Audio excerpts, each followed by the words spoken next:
Et salut à tous, c'est Tom P, j'espère que vous allez bien dans ce nouveau jour du calendrier de l'Avent. J'espère que vous ne vous en lassez pas, moi non. Franchement, ouvrir un colis par jour, je kiffe ça. Donc, on va le faire tout de suite avec un nouveau produit. On arrive à la fin, j'ai eu des partenariats comme je vous l'ai expliqué le premier jour du calendrier de l'Avent, et donc il faut bien que j'honore ces partenariats. Donc aujourd'hui, on va présenter un objet de partenariat. Cet objet de partenariat n'est autre que celui-ci. Vous allez me dire, oui, encore des écouteurs, etc. Oui, encore des écouteurs, mais bon, là je les ai bien sûr remballés pour le bien de la vidéo, mais ça fait déjà quelques jours que je les utilise, et en toute honnêteté, ce sont les meilleurs écouteurs que j'ai testés jusqu'à présent. Rien que ça, voilà.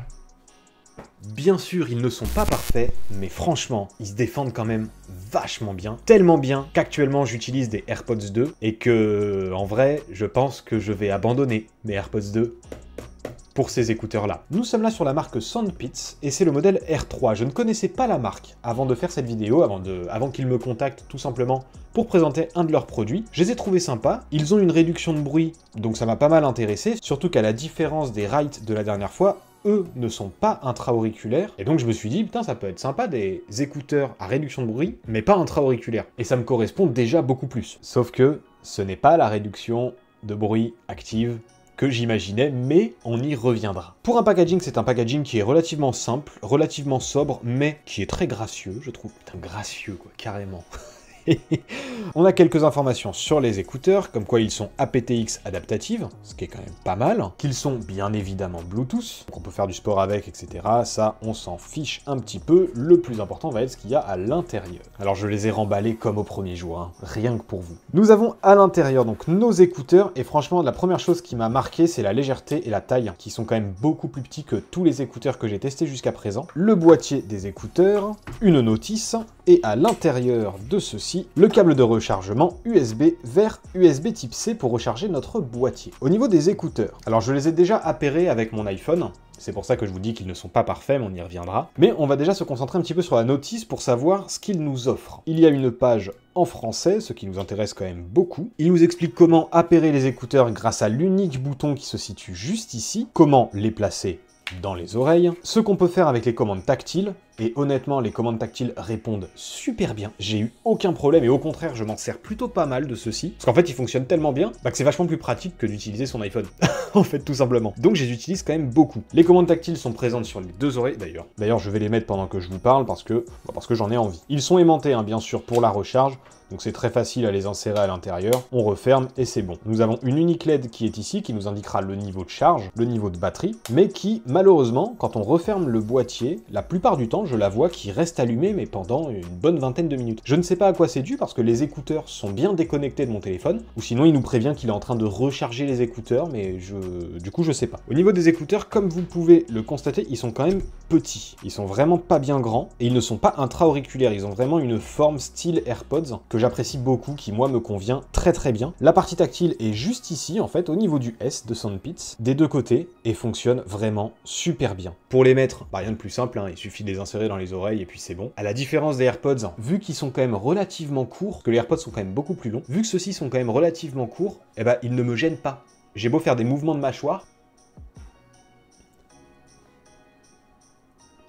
ils ne me gênent pas du tout, et c'est très appréciable parce que j'ai pas besoin de les revisser systématiquement dans mes oreilles. Sinon, comme vous le voyez, ils sont plutôt discrets. Au niveau des commandes tactiles, on va pouvoir baisser et augmenter le volume, mettre la musique précédente, mettre la musique suivante. On va pouvoir appeler son assistant vocal, que ce soit Google Home ou Siri. On va pouvoir raccrocher, on va pouvoir décrocher un appel, etc. On va pouvoir mettre play pause tout simplement en enlevant un écouteur, que ce soit l'un ou l'autre. Ça marche nickel, du feu de Dieu. Et on va pouvoir également, en laissant appuyer longtemps, passer en mode jeu, parce que ces écouteurs ont un mode jeu qui permet de diminuer la latence des écouteurs. Je n'en ai pas eu besoin parce que je ne joue pas sur smartphone, donc je ne sais pas ce que vaut ce mode jeu. En revanche, j'avais peur au début, avec le mode normal, je me suis dit, ça se trouve le mode normal, du coup, il y a de la latence, et en fait, en regardant des films et des séries avec, aucun problème. Genre pour le coup, s'il y a de la latence, moi je la vois pas. Ils s'allument et ils s'éteignent évidemment automatiquement dès qu'on les sort et qu'on les remet dans le boîtier. Et ils ont une réduction active qui n'est pas l'ANC, mais qui est le CVC. Et je ne connaissais pas avant d'avoir ces écouteurs. Parce que j'ai cherché le petit bouton pour pouvoir avoir justement l'activation ou la désactivation de ce mode-là. Et en fait, le mode CVC, c'est une réduction de bruit, mais pas du tout pour nous.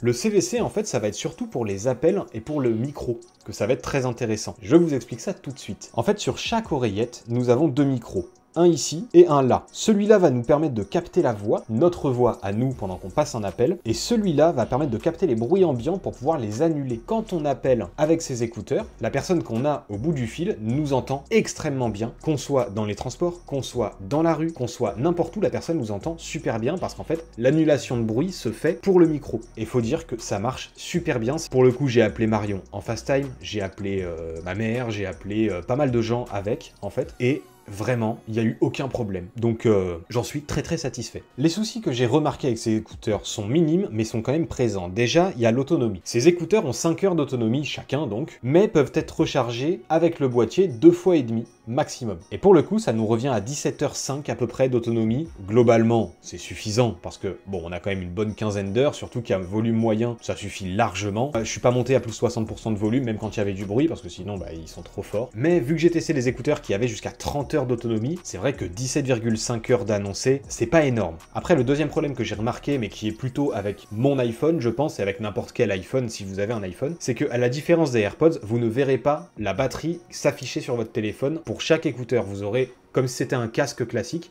donc vous aurez le pourcentage qui diminuera, mais si vous avez un écouteur qui est à 50% et l'autre à 70%, votre téléphone ne le saura pas, et donc vous ne le saurez pas non plus. Ça peut être un souci justement si on est habitué aux AirPods, et du coup d'avoir l'autonomie de chaque AirPods et du boîtier directement sur son iPhone. La troisième chose qui m'a un petit peu dérangé, c'est justement cette petite LED là, où franchement, quand on les remet dedans, très facile à remettre, ils se déconnectent tout de suite, sauf que ça reste vert, et je n'ai aucune idée de pourquoi. Bon là il s'éteint, très mauvais exemple donc, forcément. Il faut que ça... Ah bah voilà. Et là, ils viennent de se rallumer et ils vont rester allumés pendant, je sais pas, 20 minutes, une demi-heure. Je ne sais pas pourquoi. Parce que pour le coup, ils ne sont plus du tout détectés. Donc je peux réutiliser mon iPhone comme je veux. Je ne sais pas à quoi c'est dû, mais je me dis que l'autonomie doit baisser drastiquement à cause de ça. Bon, même si c'est juste une petite diode, bah c'est toujours moins bien que si jamais elle n'était pas allumée.